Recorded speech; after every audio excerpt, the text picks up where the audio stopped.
గత 5 ఏళ్లలో కొడంగల్లో ఉన్న నేత ఎంత దోచుకున్నారో అందరికీ తెలుసన్నారు సీఎం రేవంత్ రెడ్డి. బీఆర్ఎస్ వాళ్ళ తన కుటుంబం పదవులు కొల్లగొట్టదని, రాష్ట్రాన్ని దోచుకోదని అన్నారు సీఎం. పదవులు ఆశించకుండా ప్రజాసేవ చేస్తుంటే ఆరోపణలు చేస్తున్నారని ఫైర్ అయ్యారు.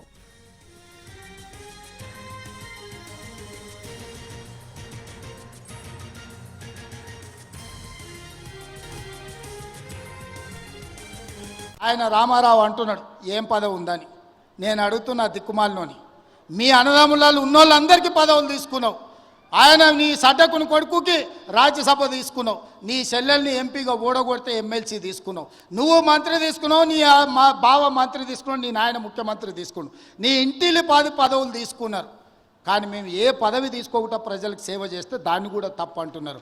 పదవులు తీసుకోవడం తప్ప, కుటుంబం దోసుకోవడం తప్ప, ఏ పదవి ఆశించకుండా ప్రజలకు అందుబాటులో ఉండి ప్రజల మేలు కోసం ఒకవేళ నేను రాష్ట్రం మొత్తం నలుమూలలు తిరిగే బాధ్యత నేను తీసుకుంటే నా కుటుంబ సభ్యులు మీకు అండగా నిలబడితే కూడా వాళ్ళ కళ్ళల్లో నిప్పులు పోసుకుంటున్నారు. మీరు ఆలోచన చెయ్యండి.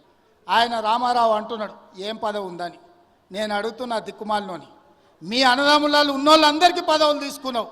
ఆయన నీ సడ్డకుని కొడుకుకి రాజ్యసభ తీసుకున్నావు, నీ చెల్లెల్ని ఎంపీగా ఓడగొడితే ఎమ్మెల్సీ తీసుకున్నావు, నువ్వు మంత్రి తీసుకున్నావు, నీ మా బావ మంత్రి తీసుకున్నావు, నీ నాయన ముఖ్యమంత్రి తీసుకున్నావు, నీ ఇంటిలి పదవులు తీసుకున్నారు.